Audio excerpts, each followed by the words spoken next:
الحمدللہ رب العالمین والصلاة والسلام علی سید المرسلین اما بعد فاعوذ باللہ من الشیطان الرجیم بسم اللہ الرحمن الرحیم۔ الحمدللہ آج 26 رمضان مبارک ہمارے سر پر سایہ فگن ہے، ہم روزہ افطار کی طرف بڑھ رہے ہیں اور آج الحمدللہ ہم لیلۃ القدر کے بارے میں پڑھیں گے کیونکہ رات قریب ہے اور 27 رمضان مبارک کی جو رات جاگنے کی آتی ہے اس میں اکثر بزرگان دین محدثین مفسرین کا اصح قول ہے کہ شب قدر اسی رات کو ہے،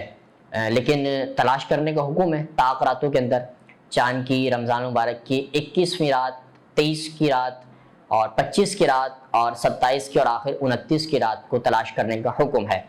اچھا، اب شب قدر کو پوشیدہ کیوں رکھا گیا اس بارے میں ہم پڑھیں گے۔ ایک مخصوص وقت ہمیں نہیں بتایا گیا، مخصوص ہمیں ڈیٹ نہیں بتائی گئی کہ اس تاریخ کو یا اس رات کو شب قدر ہے۔ اس کو مخفی، اس کو پوشیدہ کیوں رکھا گیا، اس کی وجہ ہے۔ آئیے سنتے ہیں شب قدر کون سی رات ہے۔ تو عرض ہے کہ حضور سید عالم صلی اللہ علیہ وسلم نے ارشاد فرمایا کہ شب قدر رمضان شریف کے آخری عشرے میں یعنی طاق راتوں میں تلاش کرو، مگر رات کا تعین نہیں فرمایا۔ یہ اس لیے تاکہ بندگان الہی اس رات کو جستجو میں گزاریں،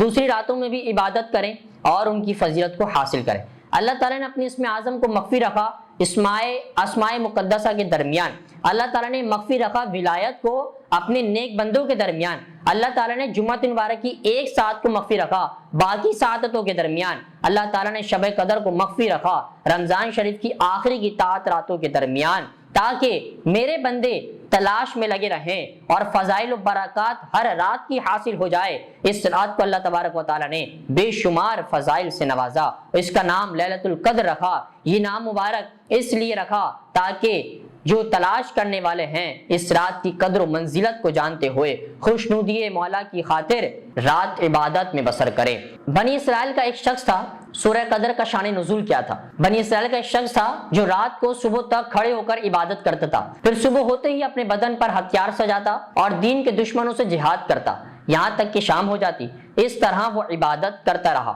1000 مہینے تک۔ اس پر رسول اللہ صلی اللہ علیہ وسلم اور مسلمانوں کو تعجب ہوا تو ان آیات کریمہ کا نزول ہوا کہ جب حضور نبی رحمت صلی اللہ علیہ وسلم نے بنی اسرائیل کے اس شخص کا واقعہ سنا، ایک صالح مرد جس کا نام شمعون یا سمعون تھا، وہ 1000 ماہ تک لگاتار رات کو عبادت کرتا رہا، دن کو شام تک جہاد کرتا رہا۔ صحابہ کرام علیہم رضوان نے بارگاہ نبوت میں عرض کی، یا رسول اللہ صلی اللہ تعالیٰ علیہ وسلم، ہماری عمریں تو 60 اور 70 کے درمیان ہوتی ہیں، ہم اس شخص کے برابر کیسے ثواب حاصل کر سکتے ہیں؟ اس خواہش کے اظہار پر میرے آقا صلی اللہ علیہ وسلم کے چہرے انور پر کچھ آثار نمودار ہوئے، اس لیے کہ حضور کرم صلی اللہ علیہ وسلم یہ چاہتے تھے کہ روز محشر میری امت اعمال میں تمام امتوں سے زیادہ ہو، روز محشر میری امت حسنات میں تمام امتوں سے زیادہ ہو، روز محشر میری امت نیکیوں میں تمام امتوں سے زیادہ ہو، روز محشر میری امت عظمتوں میں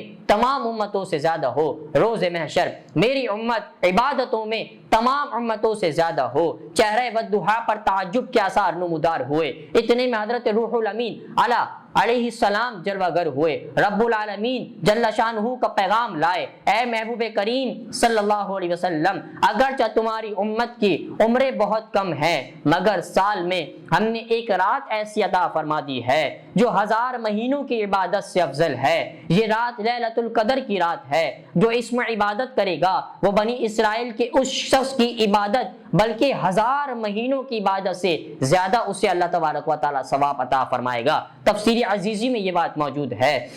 پھر ہمیں یہ لیلۃ القدر عطا کیوں کی گئی ہے؟ حضرت انس بن مالک رضی اللہ تعالیٰ عنہ سے روایت ہے کہ رسول اکرم صلی اللہ علیہ وسلم کو لوگوں کی عمروں کا مشاہدہ کروایا گیا۔ آپ نے دیکھا کہ گزشتہ امتوں کے لوگوں کی عمریں بہت لمبی ہوا کرتی تھیں اور آپ کی امت کی عمریں بہت چھوٹی ہیں۔ آپ کو خیال آیا کہ میری امت کے لوگ گزشتہ امتوں کی طرح نیکی نہ کر سکیں گے۔ آپ کا چہرہ انور غمناک ہو گیا تو آپ کو خوشخبری دی گئی کہ آپ کو لیلۃ القدر عطا کی گئی ہے۔ یہ کون سی لیلۃ القدر ہے؟ جو 1000 مہینوں کے روزوں سے افضل ہے، جو 1000 مہینوں کی نوافل سے افضل ہے، جو 1000 مہینوں کی نمازوں سے افضل ہے، جو 1000 مہینوں کی جہاد سے افضل ہے۔ اور جو سراپا رحمت و برکت ہے، جو ذریعہ بخشش و مغفرت ہے۔ حضرت کعب بن احبار رضی اللہ تعالیٰ عنہ فرماتے ہیں کہ بنی اسرائیل کا ایک بادشاہ تھا، اس نے کوئی نیک کام نہ کیا جو کہ اللہ تعالیٰ کو پسند آ گیا، اس نے کوئی ایک کام کر دیا، اس زمانے کے نبی کی طرف وہی بھیجی گئی کہ اے اللہ کے نبی علیہ السلام فلاں بادشاہ سے کہو کہ وہ کچھ اللہ تعالیٰ سے طلب کرے۔ نبی علیہ السلام نے اللہ تبارک و تعالیٰ کا یہ پیغام بادشاہ کو بھیج دیا، اور بادشاہ کو جب پہنچا دیا تو اس نے فوراً دعا کے لیے ہاتھ اٹھائے اور عرض گزار ہوا، اے اللہ میری دعا ہے کہ میں جان مال اولاد سے تیری راہ میں جہاد کروں۔ اللہ تعالیٰ نے اس کو 1000 بیٹے عطا فرمائے۔ جب وہ جوان ہوئے تو ان میں سے ایک بیٹے کو مال دے کر راہ خدا میں جہاد پر بھیج دیتا، اور ہر ماہ ہر ایک بیٹا شہید ہو جاتا اور خود رات عبادت میں مصروف رکھتا۔ جب ایک بیٹا شہید ہو جاتا اور دوسرے ماہ دوسرے بیٹے کو جہاد پر بھیج دیتا، غرض بلا ناگا 1000 مہینوں تک اس نے اپنے بیٹوں کو جہاد پر بھیجتا رہا اور جہاد کے روانہ کرتا رہا، اور ایک ایک کر کے سب بیٹے اس کے شہید ہوتے رہے، اور اب خود بادشاہ جہاد کے لیے تیار ہو گیا، اور جب جہاد کے لیے نکلا تو اللہ تعالیٰ کی راہ میں وہ بھی شہید ہو گیا۔ صحابہ کرام نے جب یہ سنا تو شک کرنے لگے اور کہنے لگے اس بادشاہ کے مرتبے تک کسی تک کی رسائی نہ ہوگی۔ صحابہ کرام نے اس پر شک کیا، اللہ تعالیٰ نے اپنے لطف و کرم سے امت مصطفیٰ علیہ السلام کو نوازا اور سورہ انا انزلناہ فی لیلۃ القدر کا نزول فرمایا، اور فرمایا حضرت علی بن عروہ رضی اللہ تعالیٰ عنہ سے روایت ہے، حضور رحمت عالم صلی اللہ علیہ وسلم نے ایک دن بنی اسرائیل کے 4 آدمیوں کا ذکر فرمایا کہ جنہوں نے لگاتار 80 برس عبادت فرمائی اور اس عرصے میں آگ جھپکنے کے برابر بھی نافرمانی نہیں کی۔ ان میں سے حضرت ایوب علیہ السلام، دوسرے حضرت زکریا علیہ السلام، تیسرے حضرت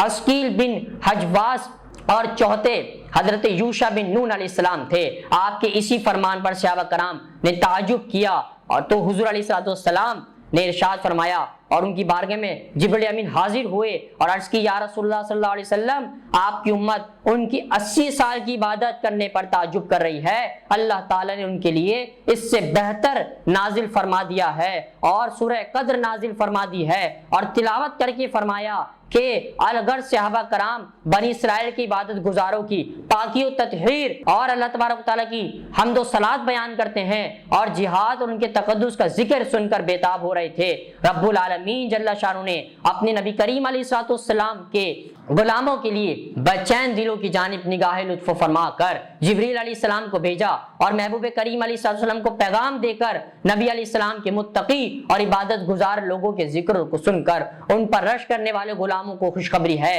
اللہ کریم نے تمہیں ایک ایسی رات عطا فرما دی ہے جس کی عبادت اور ریاضت شب بیداری 80 سال کی عبادت گزاروں کے زہد و تقوی سے بھی افضل ترین وہ رات ہوگی، وہ شب قدر کی رات ہے۔ اس رات کو تلاش کریں، عبادت میں گزاریں، اللہ کا قرب تلاش کریں۔ اللہ کریم سے دعا ہے کہ اللہ تبارک و تعالی ہمیں اس رات کی اہمیت کو سمجھنے اور اس رات کو تلاش کرنے کی توفیق عطا فرمائے۔ وما علینا الا البلاغ المبین۔